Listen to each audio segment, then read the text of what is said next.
Bismillahirrahmanirrahim. Assalamualaikum warahmatullahi wabarakatuh.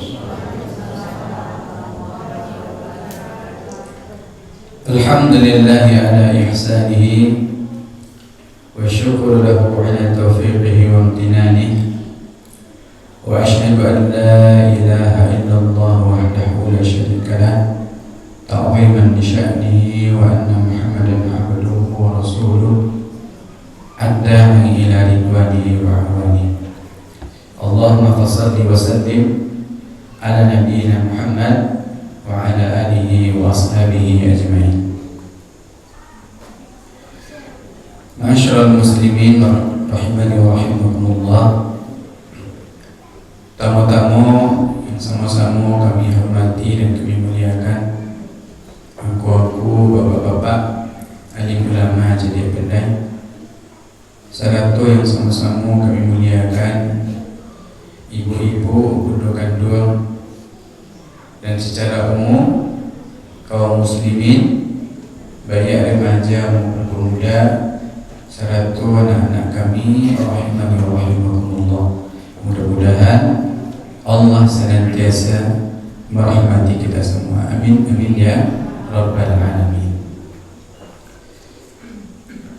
Lagi sehat, Bu? Pak Lagi sehat.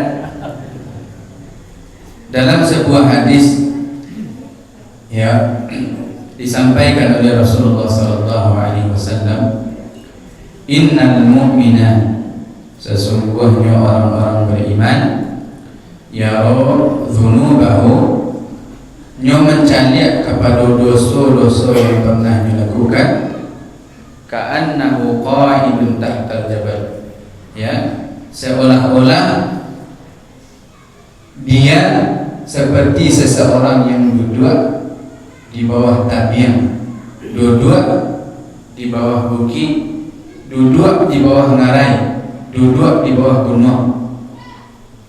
Dalam keadaan duduk tadi, Pak, Ibu, dia merasakan sesuatu, atau rasa takut.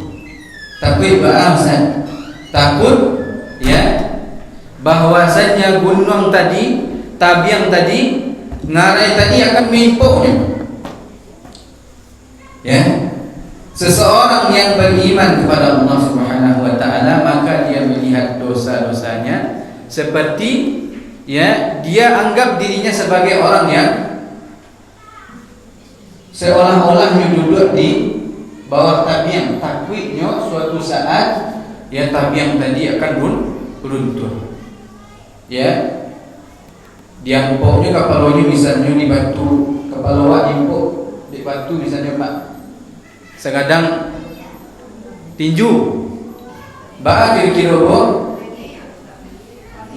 paniang. Tu seminimal-minimalnya tu paniang, atau bahkan bisa, ya, kembali ke rahimahullah, kerah, ya, meninggal. Itu baru batu, apalagi gunung. Ya, maka yang dirasakan oleh seorang mukmin ketika nyoba dosanya takut, ya, takut dosa yang pernah dilakukan tersebut, ya, akan menjadi malapetaka untuknya.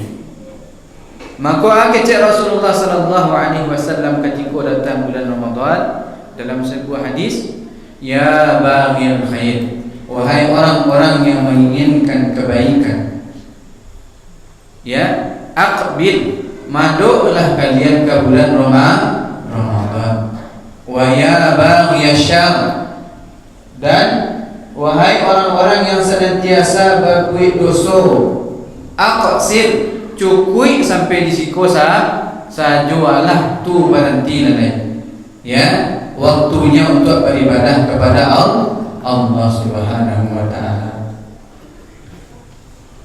Jangan sampai kita sebagaimana, ya, yang disampaikan oleh Rasulullah sallallahu alaihi wasallam dalam sambungan hadis ini, ibu-ibu yang dimuliakan oleh Allah. Jangan sampai, ya, serupa orang-orang yang disampaikan oleh Rasulullah dalam sambungan hadis ini.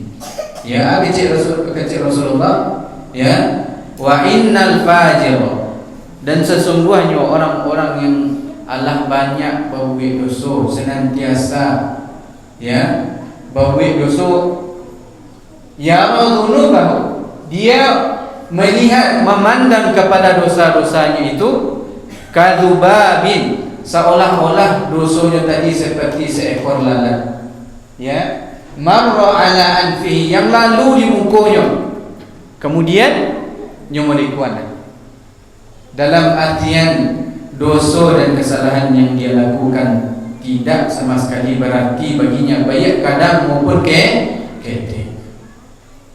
Padahal dosanya tadi, ya, kalaupun dosa-dosa ketik tapi banyaknya lakukan, itu merupakan sesuatu yang besar. Apalagi sampai dosa-dosa kadang yang dia anggap remeh, ya. Wal'iyadu billah. Mudah-mudahan kita termasuk di antara kelompok-kelompok yang pertama yang takut dengan dosa dan kesalahan.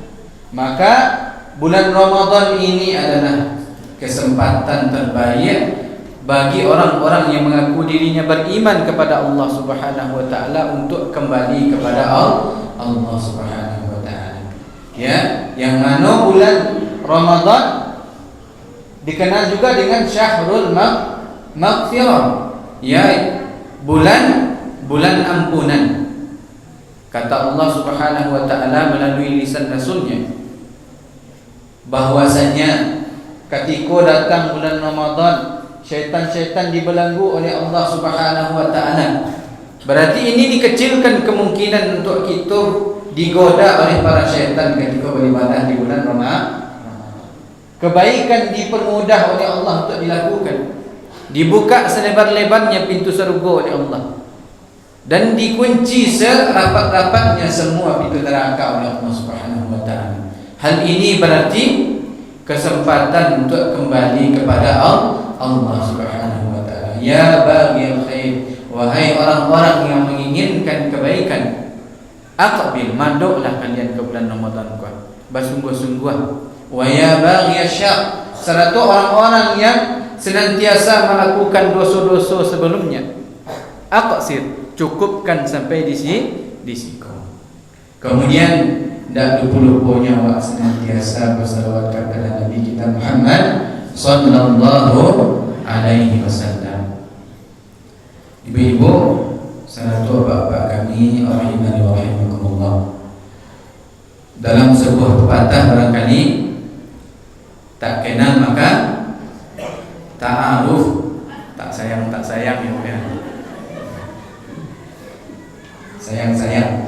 Tak kenal maka ta'aruf, ya. Berkenalan waktu dulu cak nabo. Nama ambo Syaiful Rahim, ya. Kampung ambo di Kubuana ambo, anak orang Bintongan. Pak ambo bawa kawan itu, alhamdulillah mengawalnya ambo. Ya, dulu barangkali ayah ambo Sarbai namanya bu, Sarbai Sultan Kari ibu ya. Kalau di kampungnya San namanya, Karisan. Lagi tahu Pak? Lagi tahu? Ya, dulu ambo bersekolah di Gua Rendah, ya, kelas dari MTS sampai aliyah. Kemudian menyambung pendidikan di Jawa Tengah, tepatnya ya di Ma'had Ali Al-Imam Syafi'i Cilacap, Jawa Tengah, ya, mengambil jurusan tarbiyah dan bahasa Arab di situ, ya, setingkat dengan D3. Kemudian aku ditaruh di salah satu rumah sakit, ya, Rumah Sakit Islam Fatimah Cilacap namanya, sebagai bentuk pengabdian dari kampus ambo. Di situ tugas ambo menjadi rohaniawan, ya, sehari-hari karena ambo meruqyah, mentalkin orang-orang yang akan mati, kemudian termasuk memandikan jenazah siang dan malam. Kemudian melanjutkan pendidikan S1 ambo di Bandung, ya, Stai Sabili Bandung. Kemudian baru pulang kampung di kampung aku kembali mengajar di yang Gubak rendah ya Haji Abdul Karim Suhaib. Dulu ambo diajar oleh yang namanya Ustaz Iqbal, sekarang kawan mengajar ya, alhamdulillah ya, beliau kini menjadi teman sekaligus guru ya, kawan ambo mengajar ya. Dan beliau yang meminta aku untuk mengisi pengajian di ya Pasobo ibu-ibu aku di Siko di Masjid Al-Ikhlas Malaka. Alhamdulillah. Cukup ibu? Cukup ya. Kemudian ibu-ibu dan bapak-bapak rahimani wa rahimakumullah, sebagaimana yang Allah coba dengar barangkali kalau bulan puasa kok ya acuk di atas mimbar tu barangkali ustaz-ustaz awak menyampaikan ayat tentang puasa. Ya ayyuhalladzina amanu kutiba alaikumus shiyam. Wahai orang-orang yang beriman ya, yang disiku dipanggil oleh Allah sadonyo orang yang memiliki keimanan ya, baik seketik maupun banyak tak peduli. Ketika awak mengaku beriman, kata Allah Subhanahu wa taala, kutiba alaikumus shiyam, diwajibkan bagi kalian untuk berpuasa. Berarti kau lah beda kau, lah menjadi pembeda antara orang beriman dengan tidak. Puasa kau sajalah bisa membedakan siapa yang mengaku beriman dengan tidak.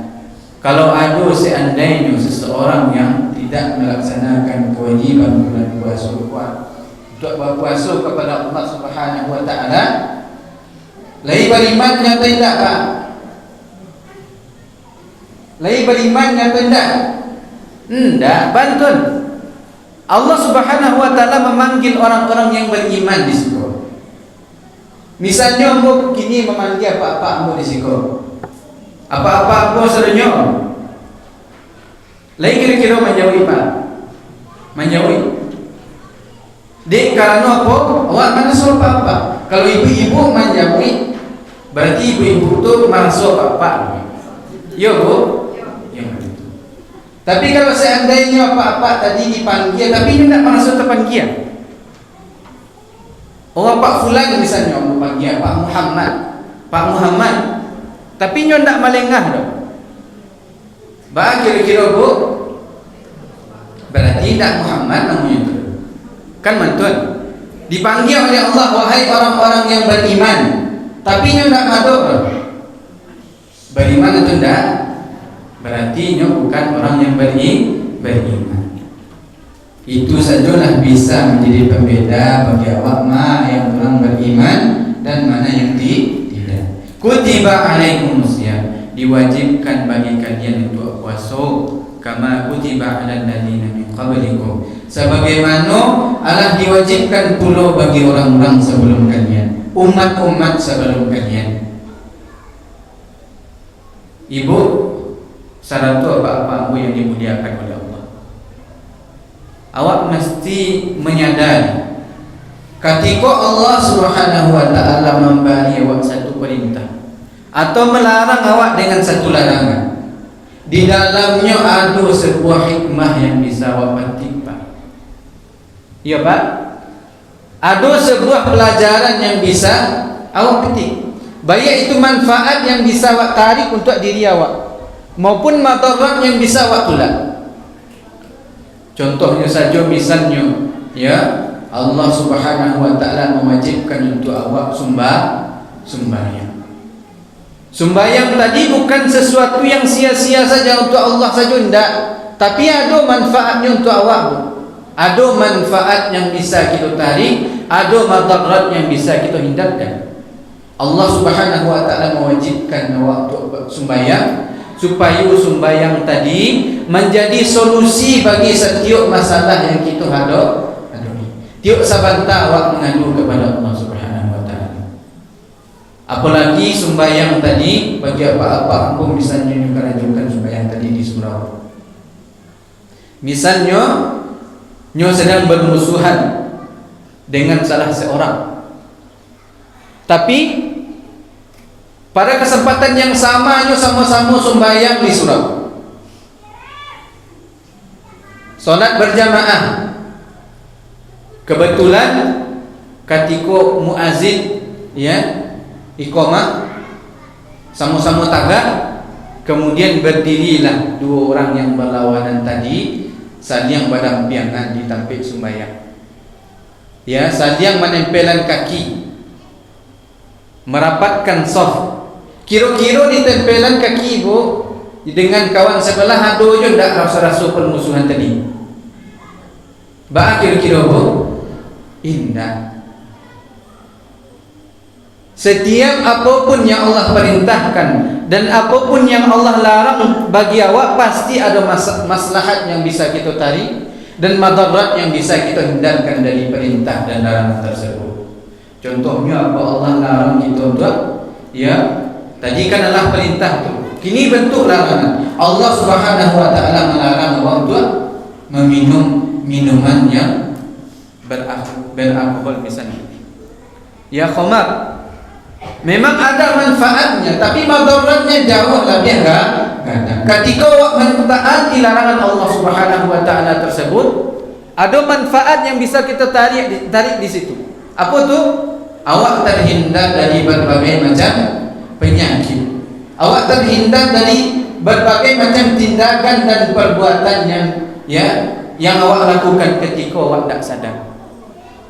Bahkan ketika ada orang mabuk-mabuk, ada yang membunuh orang, ada yang membakar rumah orang, ada yang merampok dan sebagainya.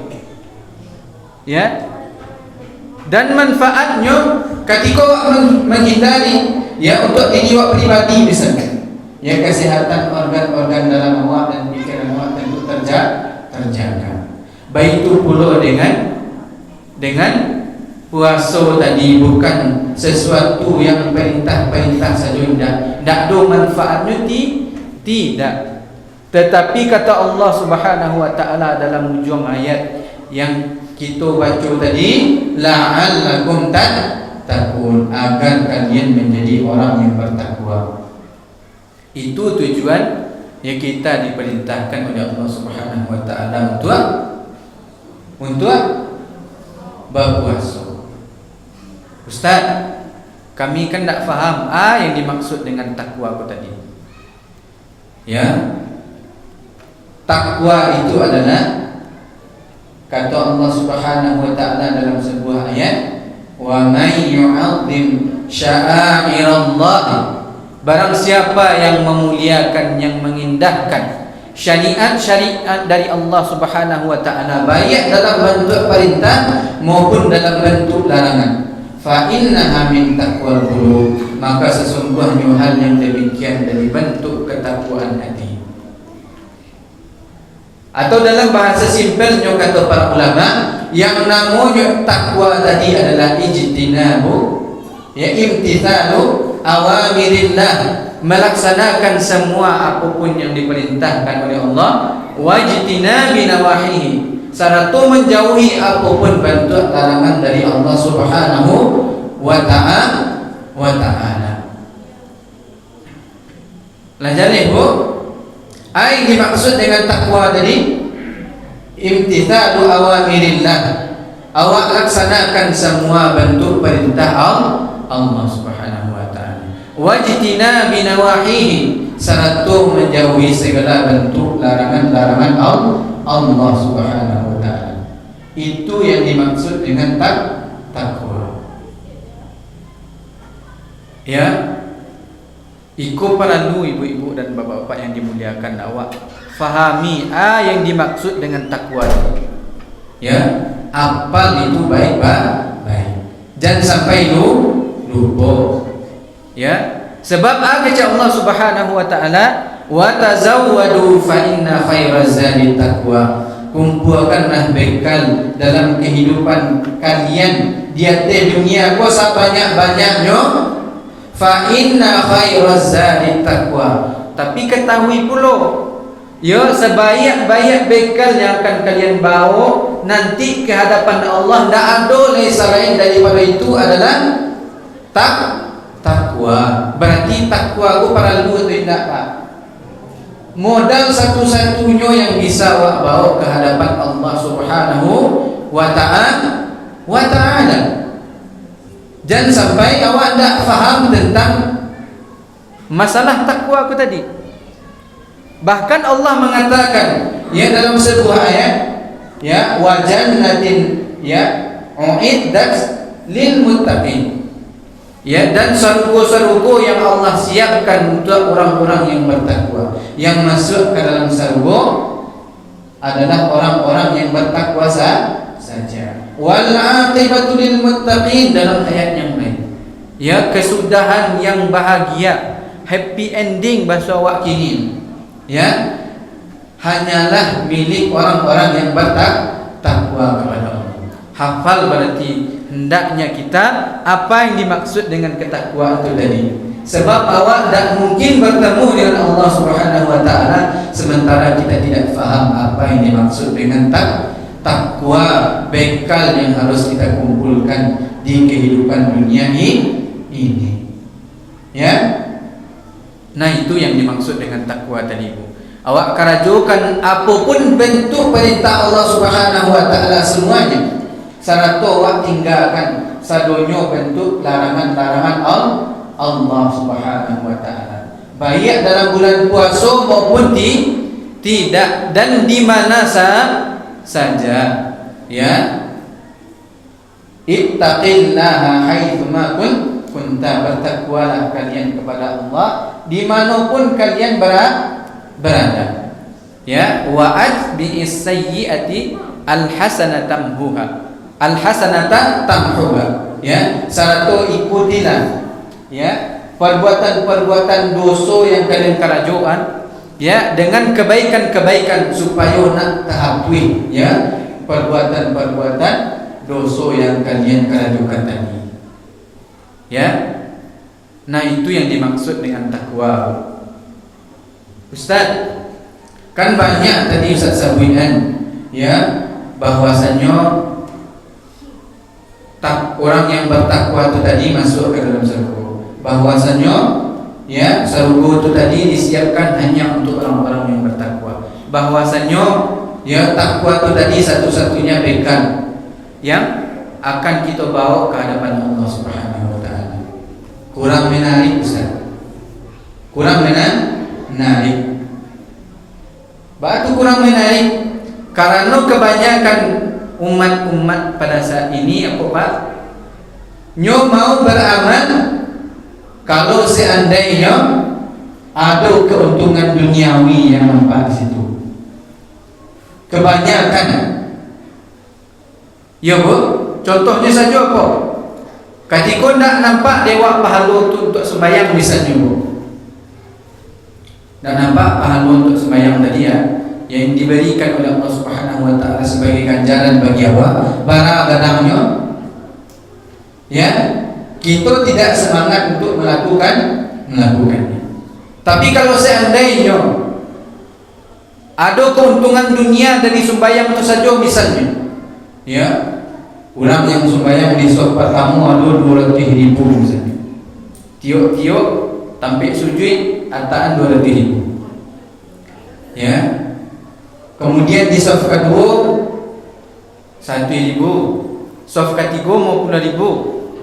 Mungkin baca lagi awak siaran ya saf pertama tadi pada datang ke rumah-rumah Allah. Siapa yang pertama datang?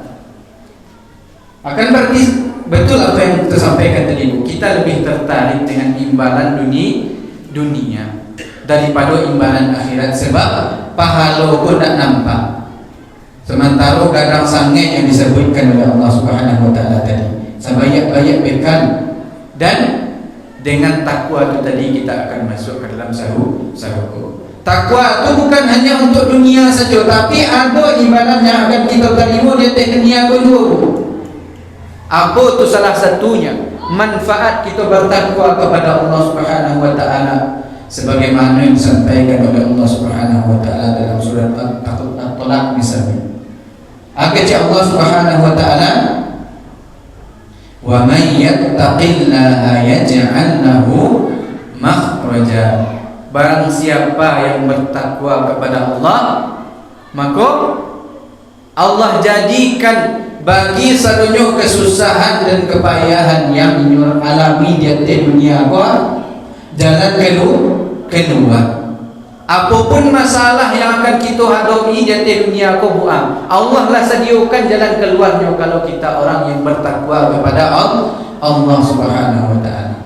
Bahkan Rasulullah sallallahu alaihi wasallam ketika menyampaikan ayat Quran kepada Rasul, inni la a'lamu ayatan, sungguh aku tahu tentang suatu ayat. Ya, sungguh aku tahu tentang suatu ayat, kata Rasulullah. Lau akhadha bihan nas, kalau seandainya manusia mambiak memaci ikoa, lakafathum, sungguh Allah mencukupi mereka. Ya, Allah cukupi untuk awak ibu-ibu dan bapak-bapak yang dimuliakan oleh Allah Subhanahu wa taala. Masalah-masalah yang akan kita hadapi di atas dunia ini, kalau kita orang yang bertakwa kepada Allah Subhanahu wa taala, dimudahkan untuk apa-apa ambo yang merasa kesusahan mencari pitih. Bertakwalah kepada Allah Subhanahu wa taala. Untuk ibu-ibu ambo yang merasa kesusahan, ya, untuk mengurus rumah tangganya, mendidik anaknya, bertakwalah kepada Allah Subhanahu wa taala. Karena jauhkan apa yang diperintahkan oleh Allah serta jauhi apa yang dilarang oleh Allah.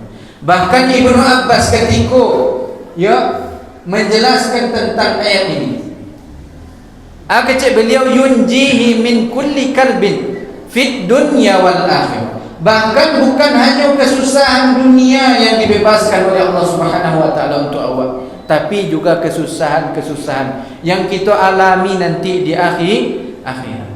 Yunjihi min kulli karbin, Allah selamatkan dia dari segala bentuk kesusahan fit dunya wal akhirah, baik itu di dunia maupun di akhirat. Itu yang pertama tadi yang akan kita dapatkan dari Allah Subhanahu. Ya, wa yarzuqhu min haitsu la yahtasib. Saratu Allah akan memberikan rezeki untuk awak dari arah yang tidak awak sangko. Tapi syaratnya itu apa tu? Harus bertakwa kepada Allah Subhanahu wa taala. Sementara kini banyak di antara awak justru pada saat menjadi rezeki itu tidak bertakwa kepada Allah Subhanahu wa taala. Contohnya di kampung ambo, ada orang lain yang bersabian. Ketika musim panen, misalnya lado mahal, galih mahal, ubi mahal, lado mahal 40.000, 60.000. Seharusnya pada saat itu yang menjadi galih mahal itu tadi bersyukur awak kepada Allah Subhanahu wa taala dengan syukur-syukurnya. Tapi justru pada saat itu juga terjadi dosa dan paling ganda. Itu syirik kepada Allah Subhanahu wa taala, dipasang pagar-pagar. Kasihan awak tak tolong untuk itu kok. Pak.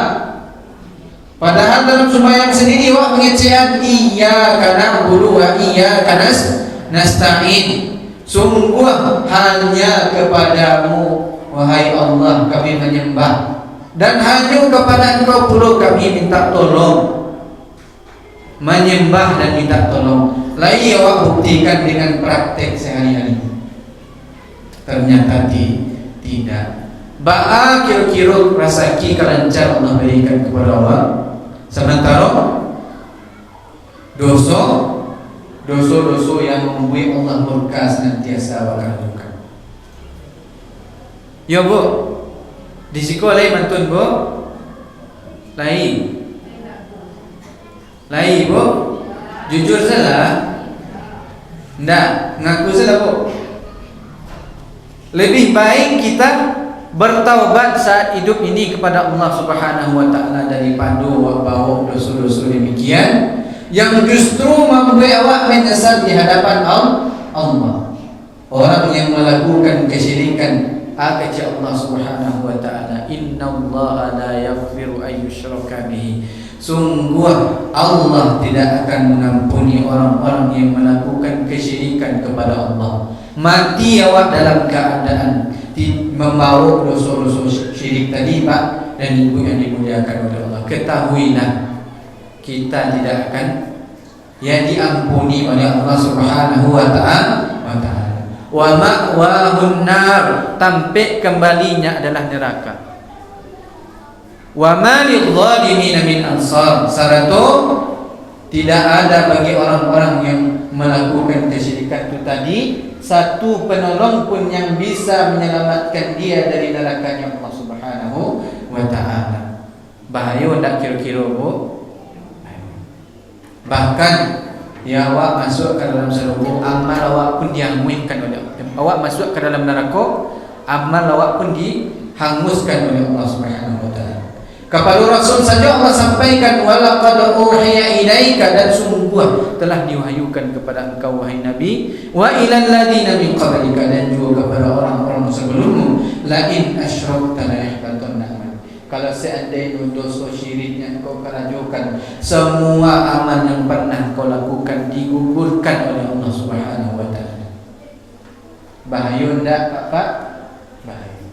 Mesti awak ilmui itu sebelum kita beramal. Berilmu sebelum kita beramal.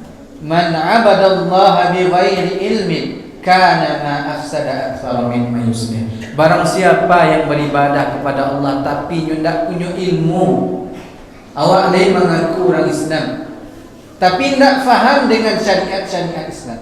Apa yang mestinya kita jauhi dilarang oleh Allah Subhanahu wa ta'ala, tapi itu kerajuan gara-gara awak tak punya ilmu.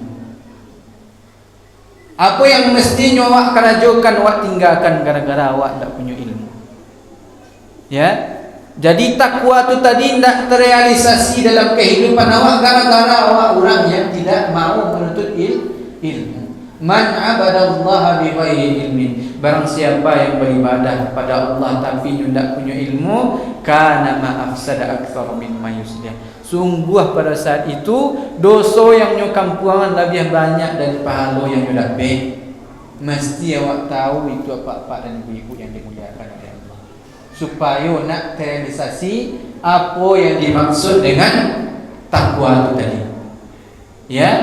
Innama yakhsyallaha min ibadihil ulama'u, sesungguhnya orang yang paling takut kepada Allah Subhanahu wa ta'ala adalah orang-orang yang berilmu. Semakin tahu awak tentang Allah, semakin takut awak. Beda antara kalimat khasyah dengan khauf. Sama-sama takut dalam bahasa Arab, Pak. Khasyah khauf A yang dimaksud dengan khasyah, A yang dimaksud dengan khauf. Kalau khauf tu awak takut kemudian lari awak dari apa yang awak takut tadi. Misalnya awak takut dari harimau, lari awak atau mendaki harimau tadi, Pak? Lari. Tapi kalau takut khasyah kepada Allah Subhanahu wa ta'ala, justru awak mendaki.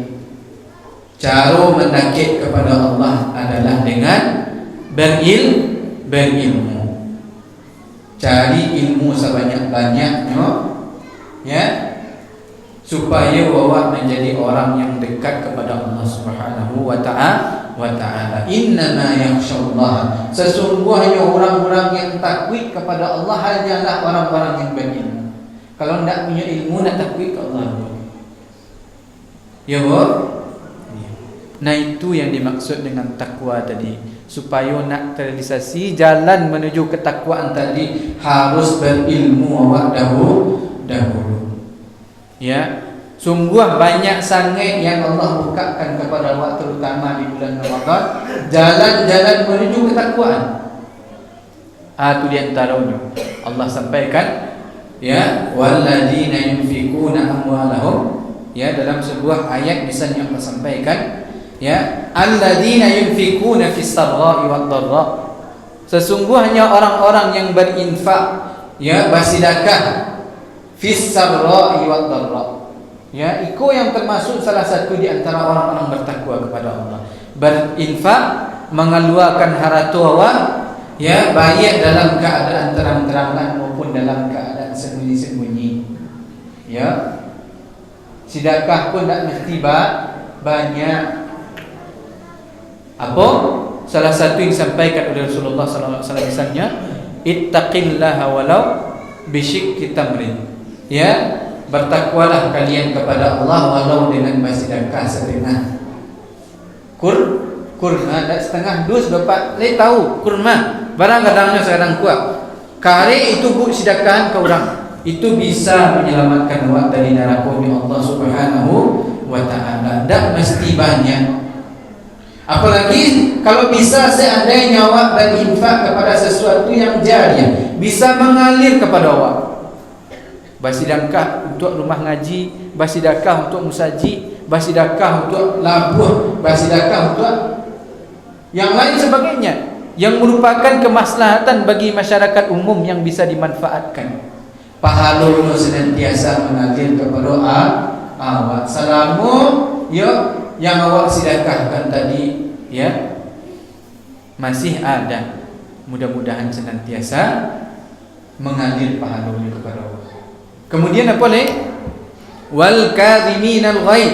Ya, satu orang-orang yang menahan amarahnya. Ya, ikut bagian yang kedua, ciri-ciri orang yang bertakwa. Kemudian apa lagi? Wal afina 'anil nas. Satu saling bermaafan, mudah untuk memaafkan manusia.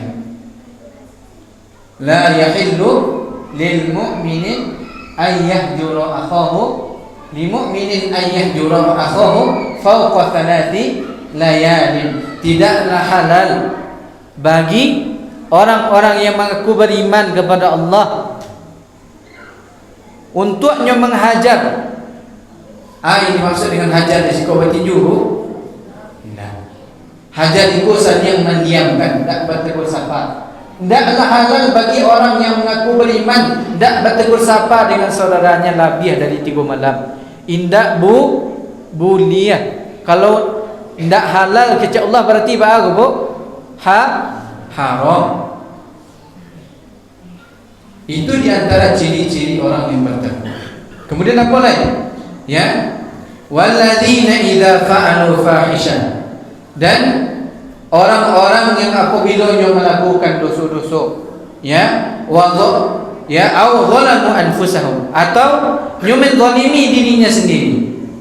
Ketika nyoba buat dosa atau menzalimi dirinya sendiri, ya, zakarullah, segera mengingat kepada Allah Subhanahu wa taala, fastaghfiru li dzunubihim, saratu segera minta ampun kepada Allah Subhanahu wa taala. Ya, di antara ciri orang yang bertakwa selanjutnya ya segera bertaubat dari dosa-dosa yang pernah dirajukan kepada Allah Subhanahu wa taala. Ndak beko, ndak bisuak, tapi kini ketika nya terkena dosanya minta ampun segera kepada Allah Subhanahu wa taala. Saroman jawabu yang buat ceritakan tadi di awal ceramah awak. Innal mu'mina, sesungguhnya orang-orang yang beriman kepada Allah nyo mencari kepada dosa nyo kesalunya walaupun dosa ketik yang nyo kerajukan adalah sesuatu yang besar. Sagiro nyo minta ampun kepada Allah Subhanahu wa taala. Ya, mudah-mudahan awak menjadi orang-orang yang bertakwa dengan ya, terutama dengan ibadah puasa yang awak kerajukan ya tahun kini. Amin amin ya rabbal alamin. Kita bisa lebih taat kepada apa yang diperintahkan oleh Allah, serta bisa menjauhi semua larangan-larangan Allah Subhanahu wa taala. Ya. Mungkin cukup sekian yang bisa saya sampaikan Bapak dan Ibu yang dimuliakan oleh Allah. Ya, anak orang Padang merantau menang, dirantau lalu dilipit lalu dipatutup, kok dirantau menang panjang, elok dikumpulkan dan singkit-singkit sekira kabul. Assalamualaikum warahmatullahi wabarakatuh.